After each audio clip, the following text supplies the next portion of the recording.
കൂട്ടുകാരെ ഏതോ ജന്മകൽപ്പന പുത്തൻ പ്രമോയിൽ നമുക്ക് കാണുവാൻ സാധിക്കുന്നുണ്ട്. നമ്മുടെ പ്രീതിയുടെയും ആകാശിന്റെയും ആ ഒരു സംഗീത് ഫംഗ്ഷൻ, അതിങ്ങനെ ഡാൻസ് ഒക്കെ പ്രാക്ടീസ് ചെയ്ത് ഡാൻസ് ഒക്കെ കളിച്ച് അടിപൊളിയാക്കാൻ വേണ്ടിയായിട്ട് നമ്മുടെ ശ്രുതിയും എനിക്കൊക്കെ ശ്രമിക്കുന്നത്. അപ്പൊ നമ്മുടെ ഡാൻസ് പഠിപ്പിക്കാൻ വേണ്ടി നമ്മുടെ അശ്വിന്റെ വീട്ടിലേക്ക് പുതിയൊരു പെണ്ണ് എത്തുകയാട്ടോ. അപ്പൊ അവര് പറയുന്നുണ്ട് നമ്മുടെ പെണ്ണിന്റെ സിസ്റ്ററും ചെക്കൻ്റെ ബ്രദറും കൂടി ഡാൻസ് കളിക്കുകയാണെങ്കിൽ ആ ഒരു കോംബോ, ആ ഒരു ജോഡി അടിപൊളിയായിരിക്കും എന്നൊക്കെ പറയുന്നുണ്ട്.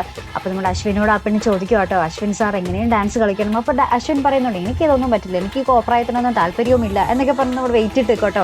എന്നിട്ട് അശ്വിൻ തന്നെ പറയുന്നുണ്ട് എനിക്കും ആകാശിന്റെ ബ്രദർ അല്ലേ, എനിക്ക് എൻ്റെ പകരം ഡാൻസ് കളിച്ചോട്ടെ എന്ന് പറയുന്നുണ്ട്. അപ്പൊ നമ്മുടെ ശ്രുതിയും നമ്മുടെ എനിക്കും തമ്മിലിങ്ങനെ കപ്പിൾ ഡാൻസ് ഇങ്ങനെ പ്രാക്ടീസ് ചെയ്യുവാട്ടോ. അപ്പൊ നമ്മുടെ അശ്വിനാണെങ്കിൽ സഹിക്കാൻ പറ്റാതെ ഇങ്ങനെ നമ്മുടെ ശ്രുതി ഇങ്ങനെ നോക്കി നിൽക്കുന്നുണ്ട് രംഗമായിട്ട് നമുക്ക് കാണുവാൻ സാധിക്കുന്നത്. അപ്പൊ ശ്രുതിയും ആ ഒരു ഡാൻസിനിടയ്ക്ക് ഇണക്കാനിട്ട് ഇങ്ങനെ നമ്മുടെ അശ്വിനെ നോക്കുന്നുണ്ട് കേട്ടോ. അപ്പോൾ അശ്വിനാണെങ്കിൽ കട്ടക്കൽപ്പിൽ നമ്മുടെ ശ്രുതിയെ നോക്കുന്നുണ്ട്. എന്തിനാണ് ആ അവസരം പാഴാക്കിയത് അല്ലേ പ്രേക്ഷകരെ? നമ്മുടെ അശ്വിൻ കൂടെ കളിച്ചിരുന്നെങ്കിൽ, നമ്മുടെ ശ്രുതിയുടെ കൂടെ കളിച്ചിരുന്നെങ്കിൽ ഇച്ചിരോടെ അല്ല അടിപൊളിയായിരുന്നാണ് അല്ലേ. അപ്പം ഇനി എങ്ങനെയായിരിക്കും നമ്മുടെ അശ്വിൻ ഈ ഒരു ഡാൻസ് കഴിഞ്ഞ് നമ്മുടെ അശ്വിൻ എങ്ങനെയായിരിക്കും പ്രതികരിക്കാൻ പോകുന്നത് നമ്മുടെ ശ്രുതിയോടോ? എന്തായാലും കട്ടക്കലിപ്പ് തന്നെയായിരിക്കും നമ്മുടെ എനിക്കയുടെ ഒപ്പം ഡാൻസ് കളിച്ചതിന്.